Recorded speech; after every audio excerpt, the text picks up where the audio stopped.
Julgados e comentados. A jurisprudência sob a ótica do Ministério Público. Uma produção Ministério Público do Paraná.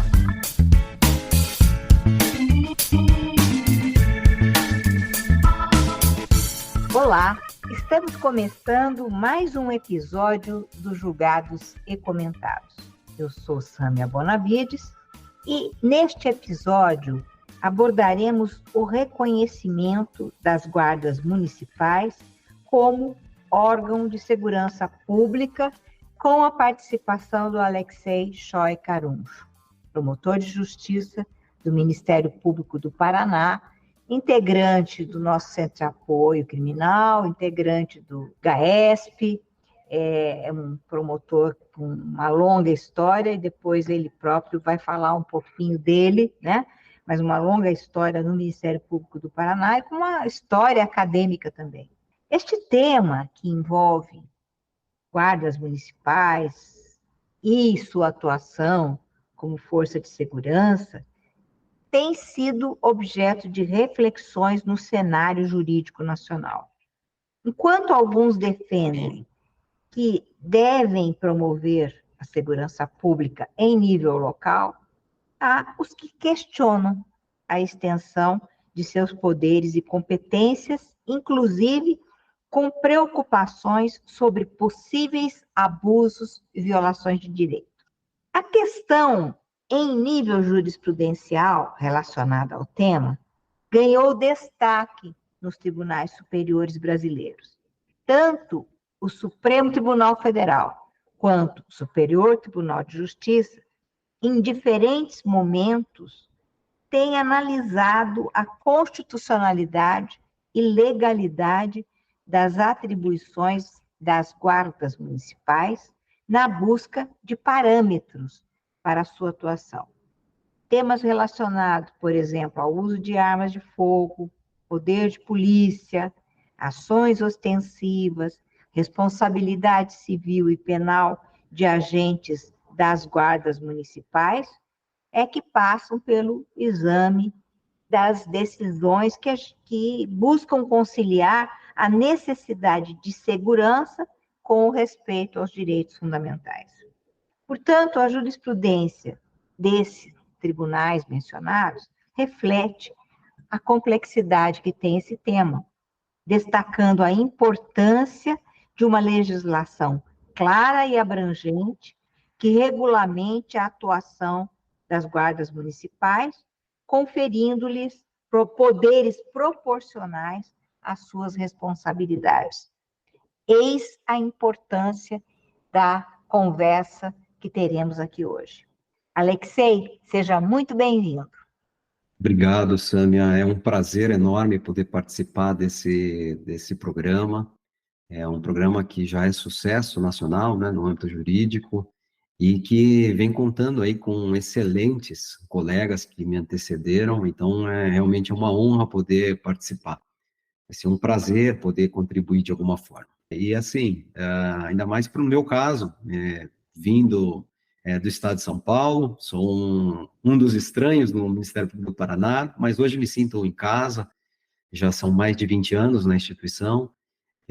Antes do Ministério Público, fui delegado de polícia, advogado do Estado de São Paulo, então minha atuação sempre teve pautada, pode-se dizer assim, na área criminal. Mesmo sob a perspectiva acadêmica, né, eu tenho sempre procurado investigar, desde a época da especialização, depois do mestrado, e agora com o doutorado, tentando terminar o doutorado, né, também na área criminal. Então, assim, é um prazer enorme. Atualmente, como você referiu, eu estou ocupando um cargo no grupo de atuação especializado em segurança pública, o GAESP, no Ministério Público do Paraná, junto com o Centro de Apoio Operacional das Promotorias Criminais, junto com outros colegas, coordenados ali pelo Dr. Moacir, que realmente é uma satisfação muito grande poder aprender esses temas. Justamente o tema que está em pauta aqui é um tema cotidiano, tanto nas promotorias de justiça quanto sob a perspectiva estadual. Perfeito, Alexei. É importante mesmo a gente conhecer um pouco do histórico, né? O que trouxe um colega como você até aqui, vamos dizer assim, o que inspira a tua atuação, né, pelo que você já trilhou na vida, por onde você passou. Muito obrigada, viu? Obrigada por participar e fazer reflexões aqui conosco no dia de hoje.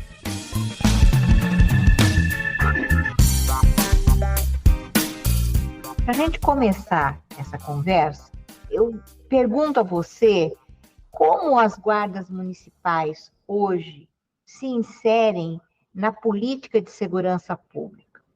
Ou seja, como elas fazem ou não a prestação do serviço de segurança pública.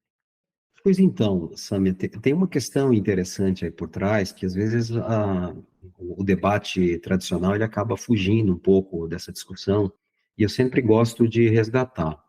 É fundamental a gente dar alguns passos atrás aqui, e enxergar aquilo que já há algumas décadas, você certamente já ouviu falar, e muitos dos colegas também, Beck referia ali da sociedade de risco, né? Nunca antes tivemos uma sociedade tão organizada para dar resposta ao risco.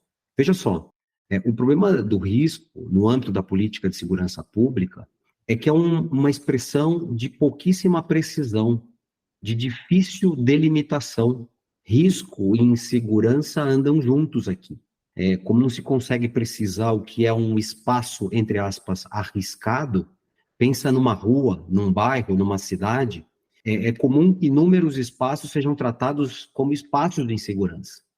E daí, quais são os espaços inseguros, arriscados? Veja como isso é impreciso. A essa pouca precisão se soma o que alguns autores vão referir como uma sensação de insegurança sentida. Não preciso ser mais vítima para me considerar inseguro, né? Basta eu saber que fulano de tal, ou que um parente, alguém foi vítima e eu já me sinto. Por que eu estou referindo isso num tema como esse? Pode parecer que está fora da questão, mas essa situação, no âmbito de políticas públicas, gera o que o professor Brandariz Garcia, na Espanha, ele vai referir como um modelo de gestão atuarial de política criminal. Esse é um modelo atuarial, é um modelo muito próprio do setor securitário, que trabalha sempre com riscos. Essa é a base do mercado de seguros. Aplicam-se dados e evidências para obter uma imagem preditiva. É aqui que eu queria chegar. Os cálculos efetuados aumentam ou não os riscos, aumentam ou não as chances de um dado evento ocorrer. Pois bem, traduzindo isso para a prestação de serviço de segurança pública, essa lógica leva à adoção de políticas preditivas. O exemplo clássico é a ideia de policiamentos preventivos, né? Tem rios de livros já escritos sobre isso. Vou fazer uma ronda em uma dada localidade porque há maiores chances de que o crime ocorra naquela local. O problema dessa política, reitero, estou fazendo aqui um mero diagnóstico, o problema dessa política é que, diante da incapacidade de precisão e da enorme extensão de um conceito tão amplo quanto de áreas arriscadas, essa política se vê acompanhada por uma prestação de serviço. Novamente, o professor Brandariz vai falar em prestação performativa, performance. Não é preciso que a política pública funcione, mas que ela pareça que funcione. Ou seja, que ela seja ostensiva aos olhos do cidadão, viatura na rua, gera uma sensação de segurança, revista para entrar no avião, gera uma sensação de segurança, etc. Tudo isso são políticas performativas. Bom, parecem que funcionam, transmitem uma mensagem que resolveria o problema. Em países da América Latina, Samia, essencialmente, onde os índices de criminalidade são muito superiores daqueles que existem nos países do eixo norte, né? Isso se intensifica, fazendo com que essa sensação de insegurança seja ainda mais forte. E, novamente, pedindo segurança, demandando segurança. A consequência disso, no tema que a gente está trazendo, é eu querer um Estado onipresente, que esteja em todo lugar, que consiga evitar crimes nas áreas de risco. Nesse contexto, a demanda por agentes de força de segurança pública se vê exponencialmente intensificada, seja por aumento de quadros das forças policiais tradicionais, aumento de viaturas, municipalização das forças policiais, aí surgem os guardas, seja inclusive sobre a privatização de forças policiais, agentes de segurança privado, para ficar em um exemplo. Então, é esse contexto que leva à necessidade de falar abertamente hoje em municipalização das forças de segurança. Aí é que se insere, e para parar aqui, o debate das guardas municipais. Não por outra razão, é que a própria lei do SUSP, ela vai prever expressamente as guardas municipais como, entre aspas, um integrante operacional do SUSP, do Sistema Único de Segurança Pública.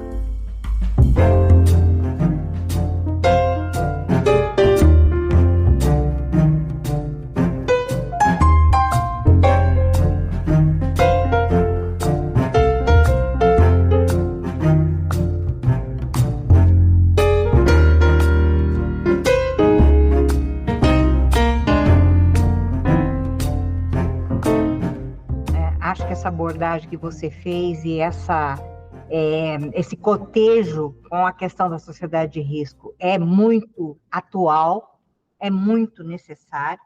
E nessa perspectiva, Alexei, avançando um pouco o nosso raciocínio, como então nós devemos passar para aqueles que estão nos acompanhando a forma como está conformada a regulamentação nacional da Guarda Municipal no Brasil?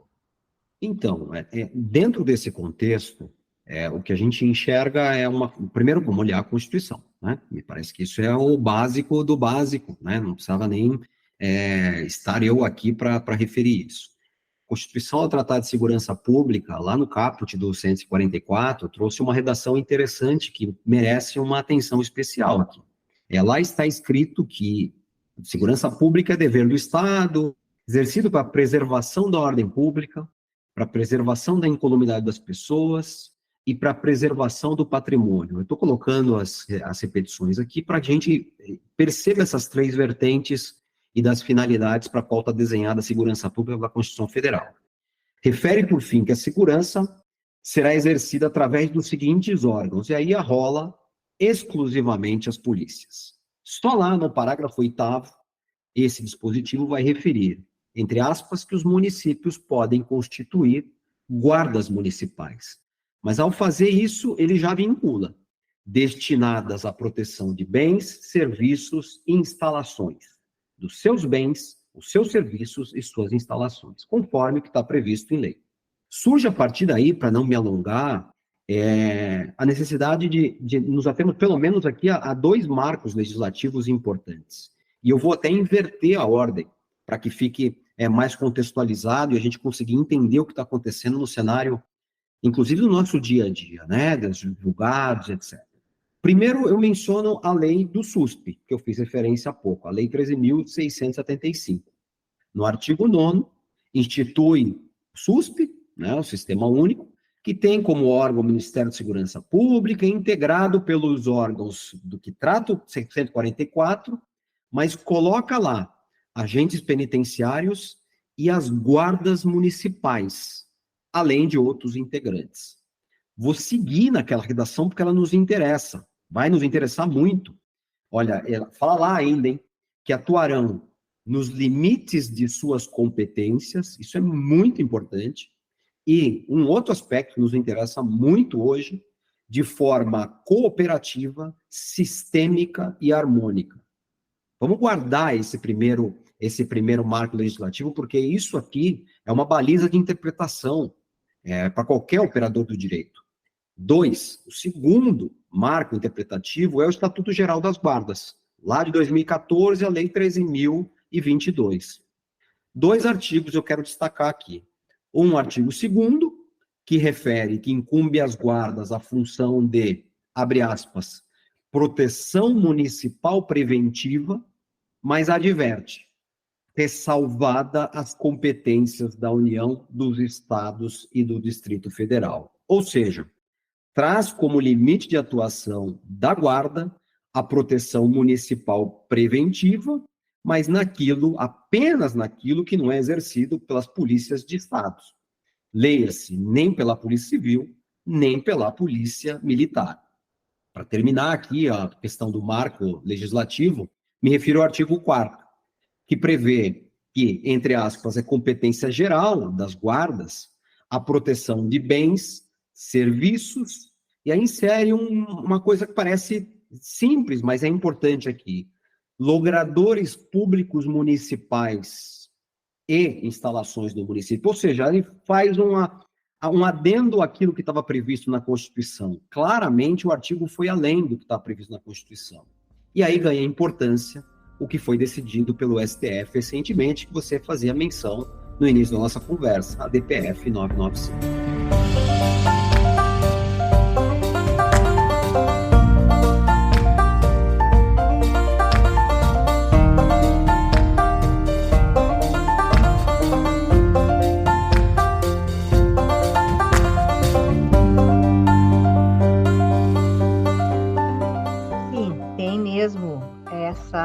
A DPF, que foi ajuizada pela Associação Nacional dos Guardas Municipais, junto ao STF, né? E a organização, nesse caso, pedia a inclusão das guardas no rol dos órgãos de segurança pública presentes na Constituição.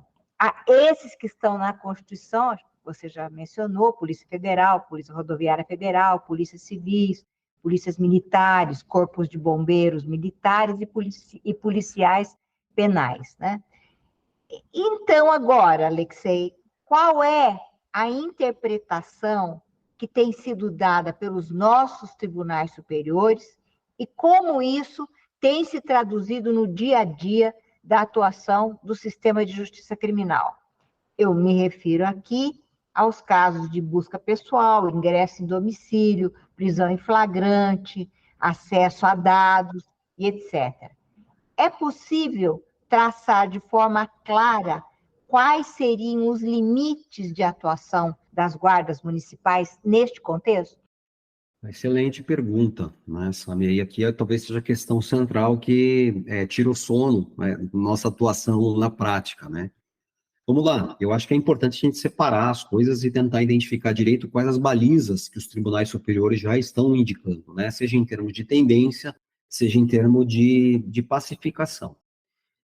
Primeiro, não há dúvida, né? A DPF 995 decide com todas as letras. As guardas municipais são órgãos de segurança pública, integrantes, portanto, do SUSP, né? Em certa medida, não houve novidade aqui. Mesmo antes, em 2017, o STF já tinha reconhecido as guardas nesse rol de órgão de segurança pública. Na ocasião, enfrentando uma discussão sobre direito de greve de servidores de guarda, né, com todas as letras, dizia que isso não era possível, porque era um atendimento necessário e inadiável da comunidade. Né? Entra lá no artigo 9º, parágrafo 1º da Constituição. A novidade foi decidir que deve ser interpretado agora como inconstitucional toda aquela decisão judicial que venha a excluir as guardas devidamente criadas, instituídas como integrantes do sistema de segurança. Vamos pegar o voto, pelo menos algumas partes que nos interessam aqui, do voto do ministro Alexandre de Moraes. A guarda tem entre suas atribuições primordiais, e aí vem os destaques que vão nos servir como baliza de interpretação. 1. O poder-dever de prevenir, inibir e coibir, pela presença e vigilância, infrações penais ou administrativas e atos infracionais que atentem contra aqueles bens lá, os bens, serviços e instalações municipais. O voto vai além e assevera: trata-se de uma atividade típica de segurança pública exercida na tutela do patrimônio municipal. E o último destaque que eu queria dar do voto aqui nesse aspecto. Refere ainda que cabe às guardas uma atuação preventiva e permanente no território do município, para a proteção sistêmica da população, abre aspas, que utiliza os serviços, os bens, instalações municipais, já que isso é uma atividade típica de órgão de segurança pública.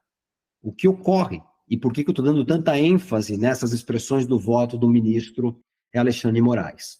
Em certa medida, eu estou meio que repetindo algo que faz o ministro Schietti num voto posterior de um julgado apreciado pela terceira sessão do STJ. Depois do julgamento da DPF, né, então as duas turmas reunidas apreciam um HC e faz uma interpretação muito clara do voto, tentando estabelecer esses limites que a gente está querendo caminhar aqui. Destaca na ocasião: atividades das guardas não se equipara por completo às polícias. E aí, já que, né, a Constituição não atribui atividades ostensivas nem investigativas típicas de polícia às guardas, as guardas não estariam, segundo o voto, submetidas ao, abre aspas, rígido controle correcional externo do Ministério Público e do Judiciário.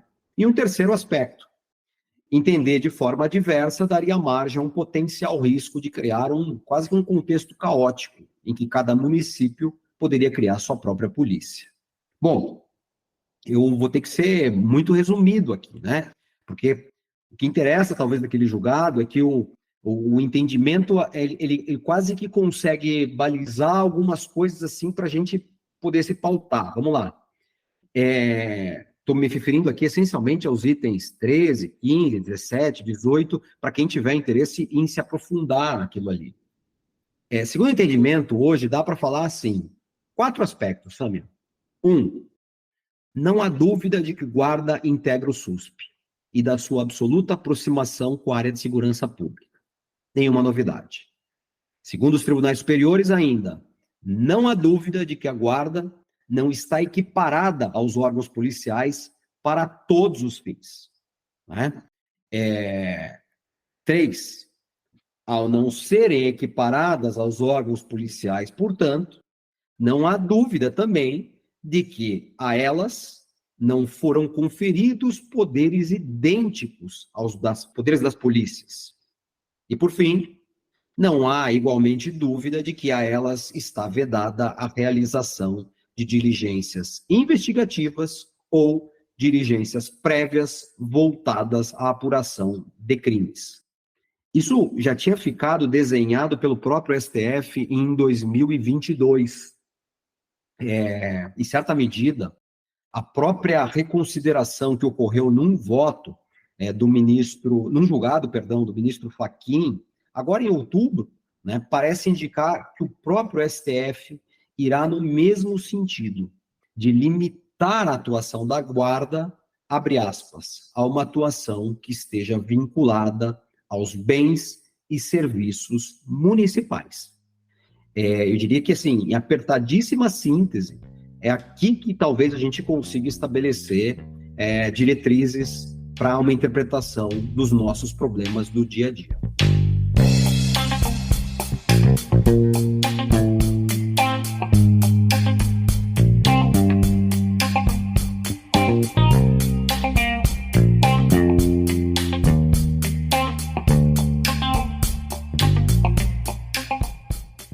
E dentre eles, tem alguns assim que se tornaram corriqueiros diante de toda essa questão relacionada à segurança pública e tal, né?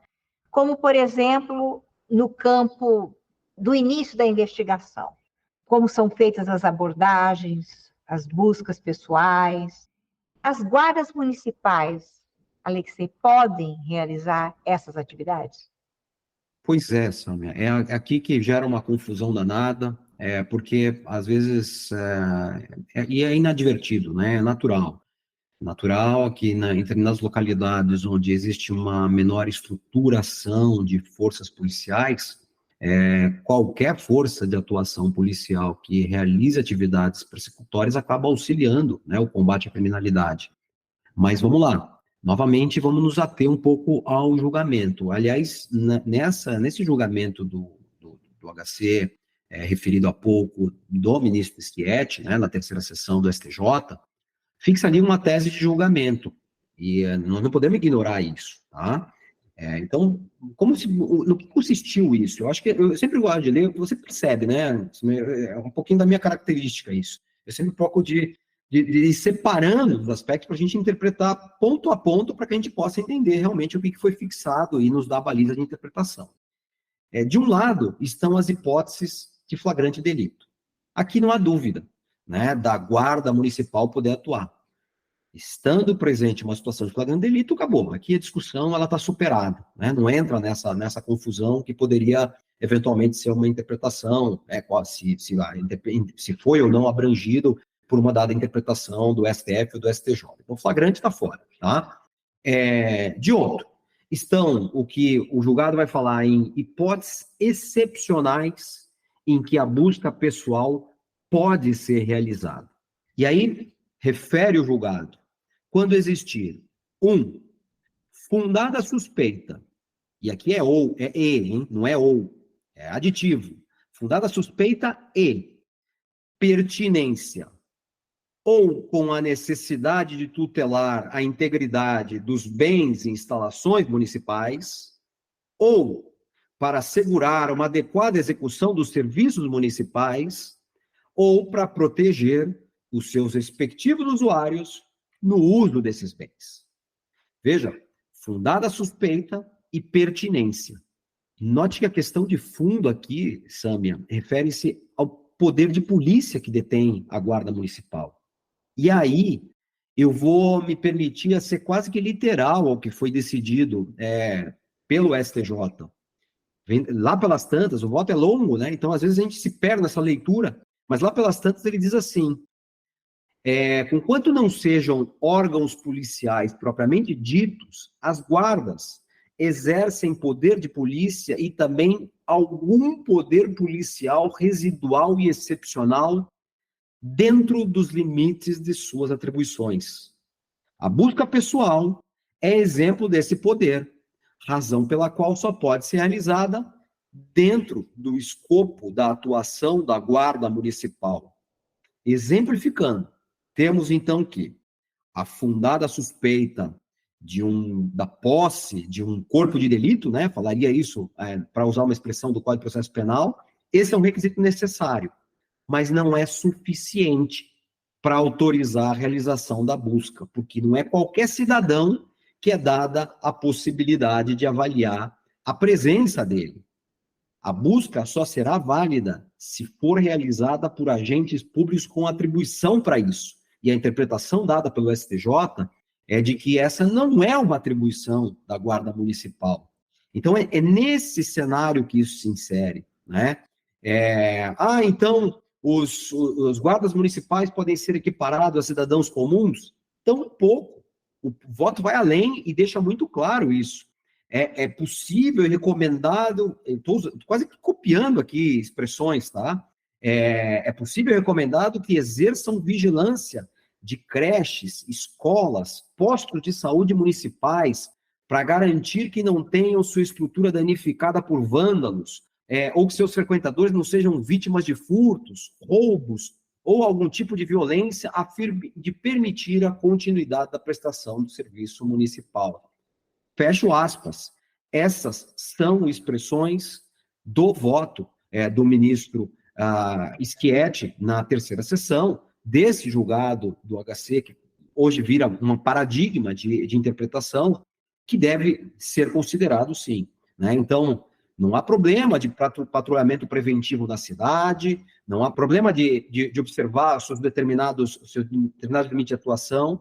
Agora, o que não dá é querer trasladar isso para atividades de cunho essencialmente persecutórias e investigatórias, ou, como você referiu, atividades de início de investigação, né? E não de interrupção de um crime que esteja ocorrendo, como poderia ser no caso de flagrante delito.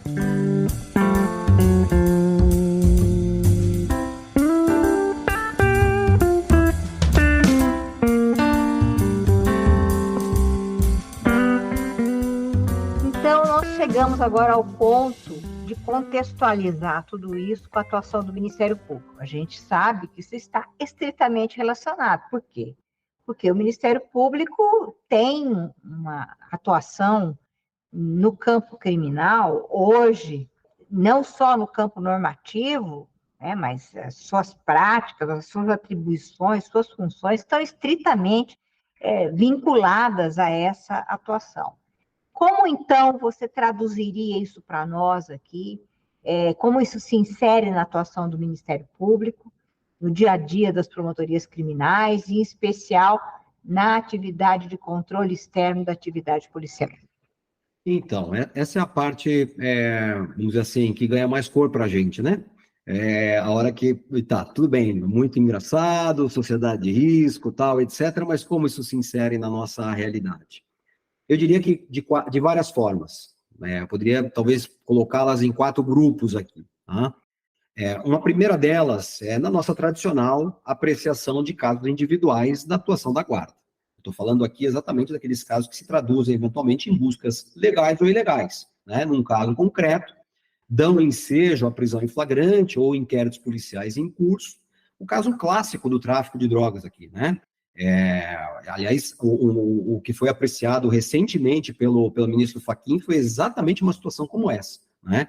Onde não existiu flagrante e a busca tinha dado ensejo a um flagrante, e aí foi considerado que a busca realizada nessas condições, onde não se justificava, não existiam aquelas características que justificavam uma atuação por parte da guarda, não estavam pertinentes com a sua atuação, portanto, faziam com que o flagrante era ilegal, e daí todo decorrido a partir de então. Esse é o primeiro aspecto. Um segundo aspecto, que eu também vou chamar aqui de tradicional, individualizado, diz respeito àqueles casos de desvio, né? Abuso de autoridade, isso são apurações tradicionais, são feitas individualizadas em relação a um determinado agente. Também não vou me ater muito aqui, não vou me alongar. Agora sim, ganha mais interesse a questão relacionada ao controle externo da atividade policial. Ou seja, se a atribuição do MP abrangeria ou não a atuação das guardas municipais. Essa questão foi tangenciada no voto do ministro Schietti, que eu fiz referência há pouco, que usa como um dos argumentos para diferenciar as guardas municipais das polícias o fato de somente as segundas estarem sujeitas ao que ele refere como, abre aspas, rígido controle correcional externo por parte do Ministério Público e do Judiciário.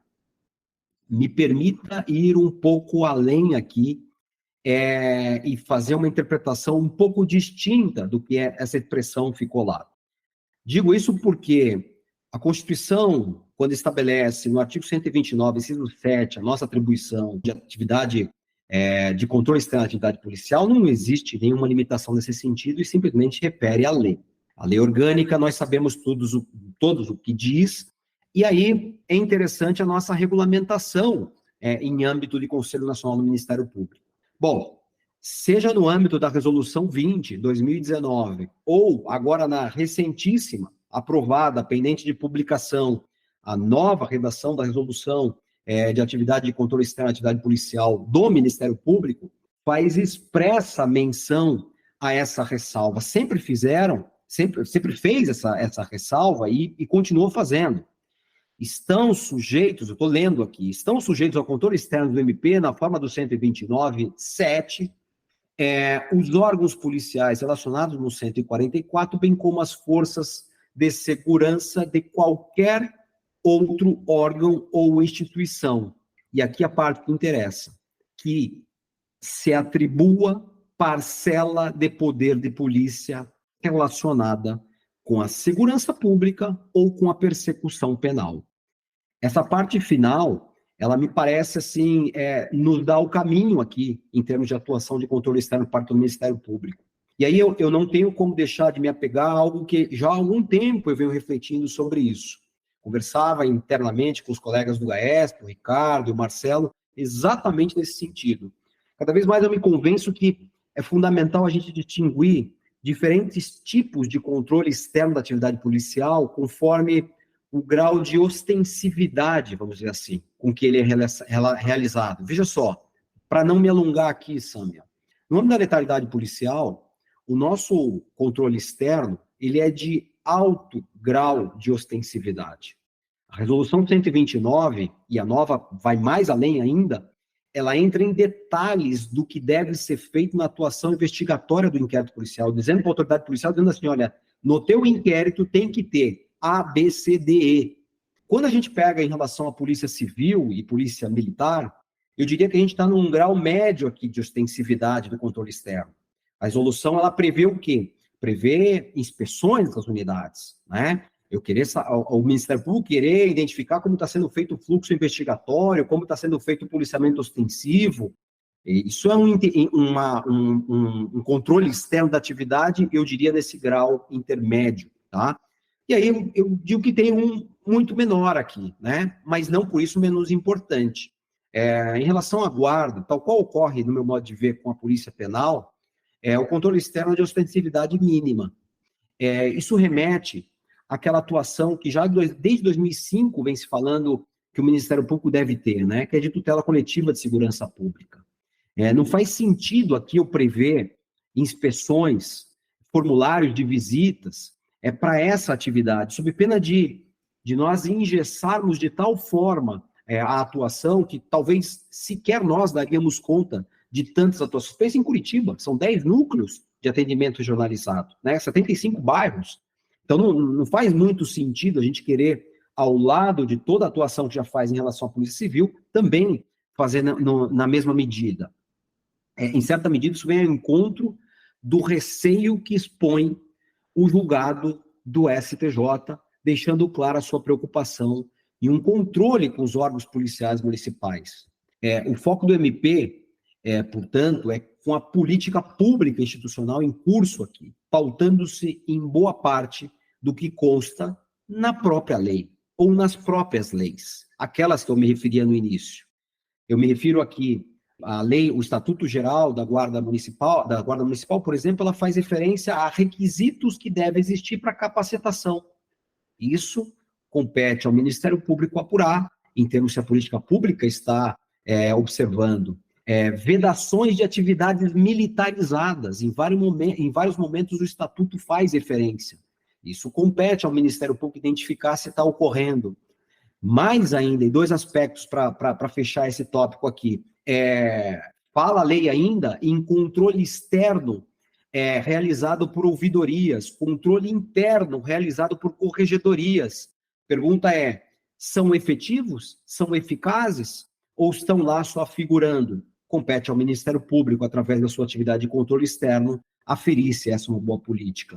Por fim, como eu disse, são até aqui 3 vieses de atuação do Ministério Público, mas teria ainda um quarto, né, um quarto âmbito. E isso até para que seja atendida uma compreensível ânsia de atender aqueles lugares onde mal tem forças policiais tradicionais, né? Aproveitar a capilaridade das guardas municipais, mas dentro das regras do jogo. O que eu estou dizendo aqui? A lei do SUSP, ela em vários momentos, ela trabalha com uma premissa de articulação entre os órgãos de segurança pública. O inciso 4 do artigo 5º, lá do Estatuto Geral da Guarda Municipal, ele prevê a necessidade das guardas colaborarem em ações conjuntas que contribuam para a paz. Prevê a possibilidade de estabelecer parcerias com órgãos estaduais, ações preventivas integradas. Onde eu quero chegar, Sâmia, um último âmbito de atuação do Ministério Público, ele tem a ver diretamente com aquilo que prega a lei do SUSP no artigo 13, onde quando fala em intercâmbio de experiências técnicas operacionais. Talvez alguns dos nossos ouvintes vão lembrar, em Curitiba, existem determinadas promotorias de persecução, e um dos projetos que saem dessas promotorias são projetos de articulação em prol de atividades preventivas. Isso é uma marca do Ministério Público do Paraná, já foi reconhecido no âmbito do Conselho Nacional do MP como uma boa prática, e nesse âmbito as guardas participam dentro das regras do jogo. Elas têm dados, por força da sua capilaridade, dados preciosos. Cabe à instituição ser um canal onde esses dados eles possam circular para que eles possam efetivamente ser aproveitados.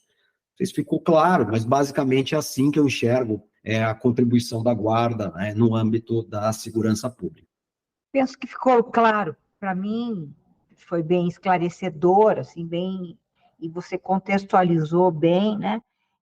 E veja, a gente tem que continuar sempre a fazer essas reflexões e tudo, por quê? Porque elas são uma realidade hoje, né? A gente só tem que situar isso, né, dentre as possibilidades que o campo normativo nos dão e as dúvidas também, né? As dúvidas interpretativas, e eu acho que você fez isso muito bem, sim.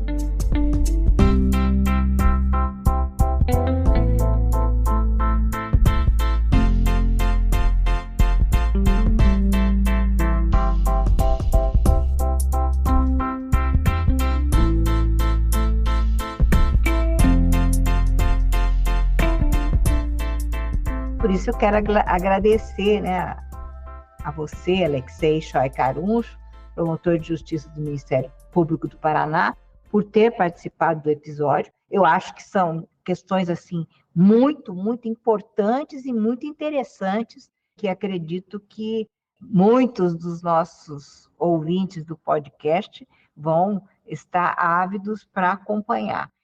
Obrigado, Sami. Assim, o agradecimento vem da minha parte, tá? Realmente como eu disse, é uma satisfação muito grande poder participar de um espaço que estão sendo debatidos temas tão importantes, com graus de densidade muito interessantes, diferenciado, né?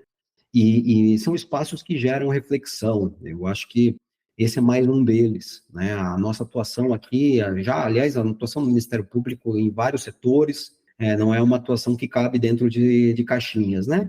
De fórmulas prontas, de fórmulas acabadas, de uma polarização de pode tudo ou não pode nada.